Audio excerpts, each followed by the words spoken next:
Happened, and what can you tell us about his return? Well, Rolando and I met this morning. I laid out exactly what the expectations are of him moving forward, and really that's really about it. And we're moving on from there. And Rolando's part of this team, and we're going to move on. What are your plans specifically for him as far as game time? Does he resume his starting role, or does he still need to show you some things? Well, I mean, really where we were at before the suspension is that he was going to fill a backup role and work on special teams, and that's where we're at. We'll see what happens come game day. Considering what he put on Facebook about wanting to join a real team and that he was out of here, and how do you soothe any potential feelings in the locker room? Our guys are professionals. We move forward. Things get said in the heat of the moment, and we've got to move on. Will Pryor see any time this Sunday? I think there's a chance of that, yes. Coach, what are your thoughts on the Chiefs, and how much have they changed since the last time you played them? Well, I don't think they've changed a whole lot. A little bit personnel-wise. You know, obviously, without having Dwayne Bowe, you know, offensively, I'm sure there'll be some differences in what they're doing. Defensively, they've you know, had a few personnel changes. So I think that's the biggest difference in what we've seen. I know obviously Gary Gibbs is calling the defenses now on game days. So there's been some subtle adjustments and subtle differences, but for the most part, it's the same team that we saw earlier in the year. Yes, in light of what happened with Belcher in Dallas and Brendan in Dallas the very next week, have you taken the time, have you addressed the team again about decisions, you know, decision making and all of the things that can go wrong?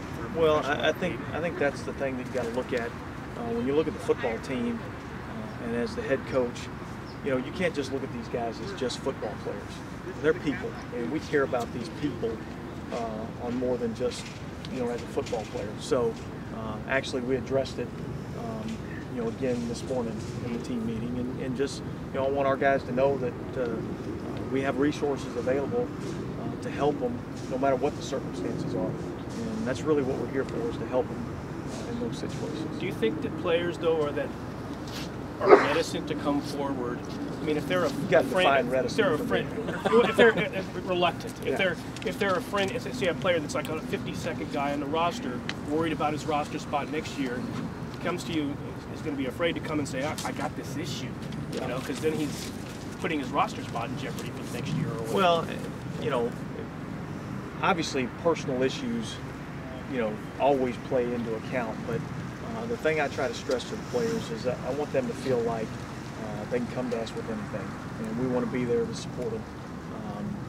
You know, that doesn't mean that they'll always like the answers that we give them, but we want to be here to be supportive of the players, and we want to provide that avenue for them to feel open to come and discuss that with us. And we've got, you know, Lamont Winston's in place here where they can kind of come to him, you know, kind of confidentially and speak to him on issues. And, you know, there's certain issues that you know, have to be brought to the forefront, and there's certain issues that he can help them with, you know, kind of confidentially. Did Adams basically win that job when he made the move with Ron? Yeah, I mean, you know, he'd had, you know, some injuries, but I think that he'd done enough, you know, over the course of the year, and really specifically over the last couple of games to warrant, you know, getting a chance to start.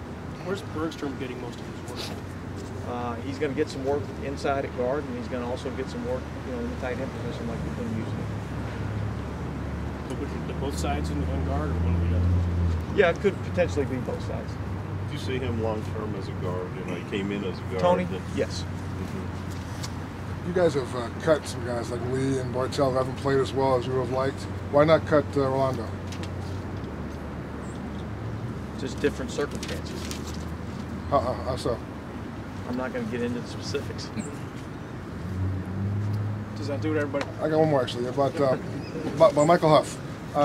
If his future's at safety, why not play him there now? Why is he still at cornerback now? If you Well, have- because I think he gives us the best opportunity at corner right now.